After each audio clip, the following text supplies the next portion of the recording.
بسم الله الرحمن الرحیم.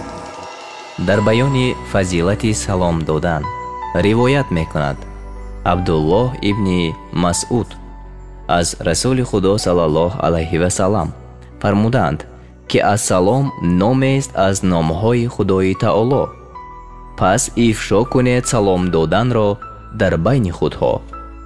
هر مسلمان به یکدیگر سلام دهد و جواب سلام گوید، فرشتگان بر آن بنده مومن 70 مرتبه صلوات فرستانند.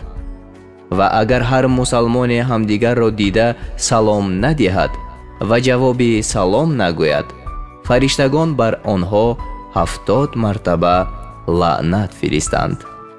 از کتاب بحرالعلوم. همچنین آوردند هرچی گاهی که از پیش قوم مسلمانان گذرید سلام دهید، واجب می‌گردد بر آنها جواب سلام.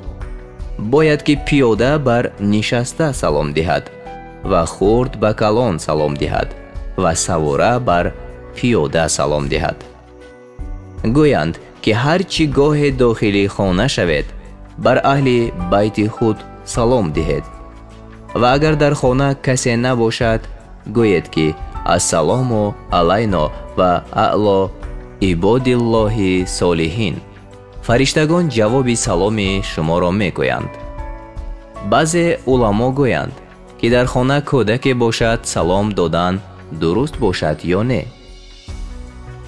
برخی گفتند که سلام دادن بهتر است از ترک کردن آن و برکت حاصل می شود. در خبر است ابتدا کنید بر هر مسلمان سلام را که پیش از کلام سلام دادن سنت و جواب آن فرض کفایه است. از جماعت مسلمین یک کس سلام دهد از گردن دیگران ساقط است و اگر همه آنها سلام دهند افضل باشد.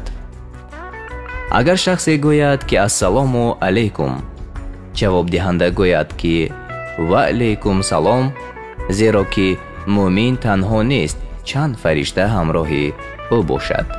گویند که مسلمانان را به سلام شناخته می شود. اگر مسلمان به مسلمان سلام ندهد گویا از مسلمانی بهره نبرده است. باید که جواب سلام را فوراً دهد و الا گناهکار گردد، گویا که اهانت به آن مسلمان داده باشد.